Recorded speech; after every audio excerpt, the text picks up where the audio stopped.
வணக்கம் மாணவர்களே.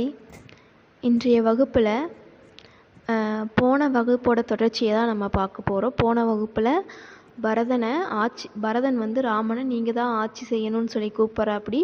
ஆனால் ராமன் வராமல் காட்டுக்குள்ளே இருப்பதாக சொல்கிறான். அப்போது ராமனோட பாதுகைகளை எடுத்து கொண்டு போய் அவன் அரசாடுறதுக்கு பரதன் சென்று விட்டான். அடுத்தது காட்டில் வந்துட்டு விராதன், சரபங்கன், அகத்தியர், சடாயு போன்றவர்களையெல்லாம் சந்திப்பதாகவும் அவர்கள் மூலம் அரக்கர்களை பற்றி தெரிந்துப்பதாகவும் நம்ம போன வகுப்பில் பார்த்தோம். அடுத்து அதனோட தொடர்ச்சியாக ராவணனுடைய தங்கை சூர்பனகை ராமனை கண்டு காதல் கொள்கிறாள். ஆனால் ராமன் ஏகபத்தினி விரதன் என்று பிற பெண்களை ஏற்காமல் இருக்கிறான்.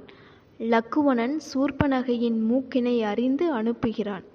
அதனால் ராவனிடம் சென்று ராமனின் மனைவி சீதையை பற்றியும் அவளுடைய அழகினையும் கூறி சீதையின் மீது மோகம் கொள்ள வைக்கிறாள். ராவணன் மாயமானை அனுப்பி ராமனையும் லக்குவணனையும் சீதையிடமிருந்து பிரித்து சீதையை கவர்ந்து செல்கிறார். வழியில் சடாயு சீதையை மீட்க போராடி வீழ்கிறார். சீதையை இல்லத்தில் காணாது தேடி வரும் சகோதரர்களுக்கு ராவணனை பற்றி கூறிவிட்டு உயிர் விடுகிறது சடாயு. சீதையை தேடி செல்கின்ற ராமனும் லக்குவணனும் கிட்கிந்தைக்கு வருகிறார்கள். அங்கு அனுமனை சந்திக்கிறார் ராமர். அனுமன் சுக்கிரவன் என்பவரை ராமனுக்கு அறிமுகம் செய்கிறார்.